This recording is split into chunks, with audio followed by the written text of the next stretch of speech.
राधे राधे, जय श्री कृष्णा, जय श्री राम। तो ये मॉर्निंग रूटीन है लड्डू गोपाल जी का, जो मैं आपके साथ शेयर कर रही हूँ। तो आज का जो टॉपिक है वो है लड्डू गोपाल जी की दैनिक सेवा विधि। तो आज मैं आपको बताऊँगी ये छोटी छोटी सी बातें जिनका हमें ध्यान रखना चाहिए। तो शुरुआत मॉर्निंग से ही करते हैं, जैसे कि सुबह 6 से 7 या फिर 8 बजे तक कान्हा जी को उठा लें, उन्हें प्यार से उठाएं, ताली बजाकर उठाएं, या फिर जो भी आपने नाम रखा हुआ है नाम लेकर उठाएं, या फिर राधे राधे बोलकर भी आप उठा सकते हैं प्यार से उन्हें। तो उन्हें उठाकर बैठा दें, थोड़ा जल पिला दें, और उसके बाद बारी आती है स्नान की। तो अब उन्हें स्नान कराएं। जब भी कोई ख़ास मौका हो, कोई भी उत्सव है, कोई भी त्यौहार है, कोई विशेष दिन है, तो आप पंचामृत से स्नान कराएं। तो पंचामृत में दूध, दही, शहद, घी, शक्कर, ये सारी चीज़ें मिलाकर इनसे स्नान कराएं और फिर बाद में जल से स्नान करा दें। सर्दियों में गुनगुने जल से और गर्मियों में ठंडे जल का प्रयोग करें। तो यह है नहाने के लिए, इनके स्नान के लिए ये विधि है।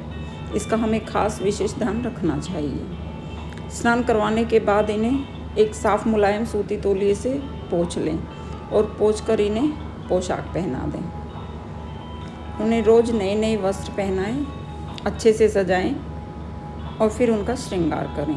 मौसम के अनुसार आप वस्त्र बदल सकते हैं। ज़्यादा गर्मी है तो थोड़े कॉटन के, थोड़े ढीले वस्त्र, कंफर्टेबल से वस्त्र आप पहना सकते हैं। और कोई त्यौहार है तो आप उन्हें थोड़े से हैवी वस्त्र पहना सकते हैं। त्यौहार पे तो सभी नए पहनते हैं, तो उन्हें नई पोशाक लाकर पहनाएं। इससे हमारे लड्डू गोपाल जी बहुत खुश हो जाते हैं। उन्हें मुकुट दें, बांसुरी दें, मोतियों की माला पहनाएं, चंदन का तिलक लगाएं। यही सेवा होती है लड्डू गोपाल जी की।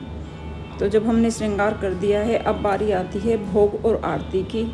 तो कान्हा जी को माखन मिश्री बहुत प्रिय है। इसके अलावा आप मेवे, सात्विक भोजन का भी भोग लगा सकते हैं।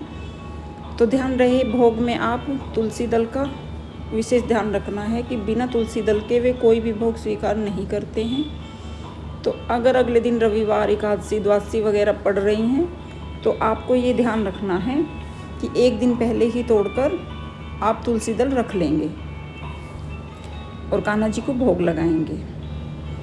तो जब ही उन्हें ये भोग मान्य होता है जब उसमें तुलसी दल डल जाता है। भोग लगाएं और फिर आरती करें, घी का दीपक जलाएं।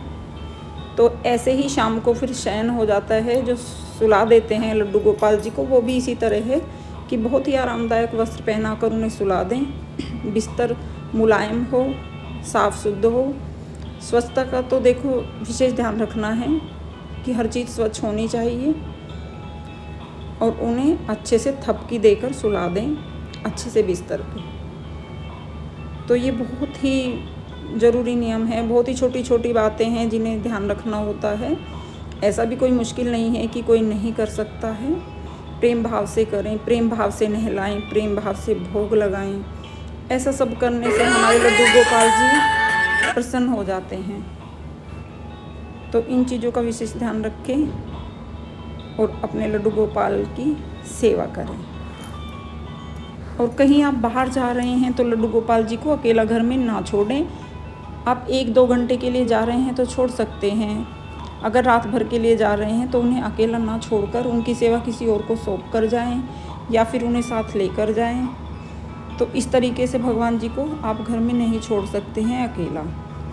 कुछ घंटों के लिए आप छोड़ सकते हैं। तो यही विशेष जानकारी कि किस तरीके से आपको लड्डू गोपाल जी की सेवा करनी है, कितना इजी तरीका है। मन में कोई भेद मत रखिए कि हम नहीं कर सकते हैं। वो स्वीकार करते हैं इस तरह की पूजा जब हम प्यार से और अपने सच्चे मन से उनकी भक्ति करते हैं। राधे राधे उन्हें सुनना बहुत पसंद है। तो दिन में कितनी बार आप राधे राधे बोलिए, इससे हमारे लड्डू गोपाल जी बहुत खुश हो जाते हैं। तो आपको वीडियो कैसी लगी? चैनल को सब्सक्राइब कीजिए और वीडियो को लाइक कीजिए, जिससे मैं अच्छी अच्छी सी वीडियोस लाती रहूँ आपके लिए।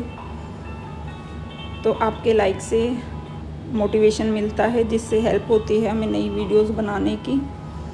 तो गाइस कैसी वीडियो लगी बताना ज़रूर। राधे राधे।